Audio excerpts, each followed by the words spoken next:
And so next we have Eric Swenson. And Eric is a writer, editor, and psychedelic activist who had his first acid trip in 1965, which for historians is when the 60s actually began. And he's been a serious psychonaut ever since.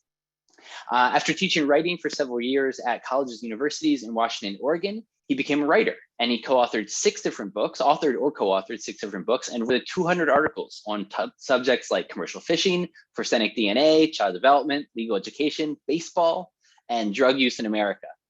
But now Eric focuses exclusively on psychedelic-assisted healing and the religious use of these sacraments. He edits an ayahuasca website, kahpi.net, that's KAHPI.net, I'll put it into the links, as well as forawake.net, and the International Center for Ethnobotanical Education, Research, and Service. He is also the founder of Holly House, a place of healing which promotes public education on psychedelic healing, training in psychedelic therapy, and relief for end-of-life distress. He plans on Seattle becoming the 2nd sacred garden community in the US after Oakland. So now I give it away to Eric. So I'd like to begin by saying that this November is perhaps the most significant month in my life. I entered my 8th decade with much to celebrate. Most relevant to this gathering is that in 2013, I organized a conference on psychedelic healing at Burning Man and learned about ibogaine. Ever since then, I have yearned to help bring this incredibly effective medicine to bear on the nation's currently intractable opioid epidemic. With Awake.net's launch today, I finally can. I also finished a project I began 18 years ago, building a naturalistic waterfall in my backyard, to my son's full astonishment, as he's seen many previous efforts in this direction go awry. So I'd like to tell you about the Sacred Garden community. It is a church that I am a member of. I first became aware of the Sacred Garden community in Jamaica in April of 2019, when I attended their 6-day training in the therapeutic use of psilocybin. Since mushrooms are legal in Jamaica, all participants actually took psilocybin. Once I returned, I followed the training with a 6-week onboarding. I have attended Sunday services, one might say religiously, ever since, and visited the Oakland Church in 2020 and again this September. I will take additional training in facilitation in Oakland early in 2022. I have asked to establish a 2nd Sacred Garden Church here in Seattle and anticipate being granted a provisional charter by next March. We refer to ourselves as the Church of Least Dogma. Indeed, the only thing you must believe to be a member is that it is possible for entheogens, which we consider to be sacraments, to allow us to directly experience the divine in our lifetime. What SGC has done for me is make me a better person as I strive to embody and practice our core values: care, respect, and love. Never before have I experienced community as I have with SGC, certainly not in the only other religion I was a member of, Roman Catholicism. In addition to the insights and revelations from members during Sunday services, we learn about the sacraments and how to use them, practice meditation, and often have a musical offering. I regularly leave these services thoroughly inspired. With my focus on sacraments and church matters, I plan to organize an interfaith dialogue about psychedelics and religion for fall of 2022. In contrast with other events on this subject, such as the upcoming Charcruna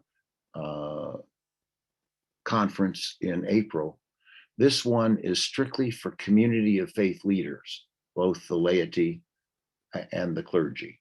And I might say especially the clergy would love to be able to reach and evangelize this very important part of the community. Well, now to Holly House. First, I'd like to give you a bit of background. Holly and I were together almost 20 years and so much in love despite huge differences in personality. She was, for instance, the quintessential introvert, modest to a fault, while I am a 98th percentile extrovert full of confidence. Holly was the executive assistant to university leaders. She finished her career serving 2 presidents of Johns Hopkins and 2 School of Public Health deans at the University of Washington. We met when I was organizing a conference on bioterrorism defense and lived on a houseboat where we had our first date. Holly died a year ago. Holly died a year ago, and I am dealing with my grief and loneliness in part by converting our home and outbuildings into a place to promote and eventually provide psychedelic healing and calling it Holly House. The setting for Holly House is remarkable. For starters, it is a certified wildlife habitat filled with birds and other animals such as raccoons and, damn it, rabbits. It is largely landscaped in the Japanese Zen naturalistic tradition with lots of bamboo, rock, including a 6-ton moss-covered boulder, and water. When the 4 planned water features are finished, you will be able to hear the sound of falling water everywhere on the property. Last week, I completed the largest of them, a waterfall with a 12-foot drop. The entire space is designed to foster serenity, contemplation, meditation, and connection to nature. I am reminded of Melville's words, meditation and water are wedded forever. Visitors often call the gardens sacred space, magical, or say they have never seen anything like them. Several separate gardens, such as a woodland shade, English cottage, a hidden garden, and a carnivorous plant bog, offer wide botanic variety. The largest of these gardens will be of psychoactive plants. I love flowers, and there are more than 100 species in bloom over the 4 seasons. All this and more on, believe it or not, 1/5 of an acre. A friend and former English major said it reminded him of a line from Christopher Marlowe's The Jew of Malta. Infinite riches in a small room. So Holly House has a 4-fold mission: educating the public on psychedelic healing. This is important. We need the public behind us. Training current and future therapists and others in the use of psychedelic medicines. I believe when these medicines become better known for their effectiveness, their cost, the rapidity with which they can solve some problems, and a new way of talking about these medicines, not just as treatments, but actually as cures. So by the time or when John and Jane Q. Public become aware of the effectiveness of these medicines, I am not sure there are going to be enough trained practitioners to serve them. So training current and future therapists and others in the use of psychedelic medicines is another mission for Holly House. And then preparing to relieve end-of-life patients with psilocybin, and preparing to relieve addiction with ibogaine are the 2 further missions, or the 2 different ways where we hope to bring service to what Holly House does. So that's pretty much where we are with those 2 projects. And I'd like to say that in my whole life, I have been very cause-oriented, and ranging from better relations between the US and USSR. You see where that got me. The use of pharmacogenetics in diagnosing and treating patients, that's still a tough fight, and it sure isn't anything that insurance companies are paying for.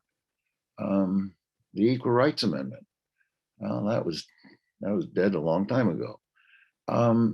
So I have not a lot of climate change.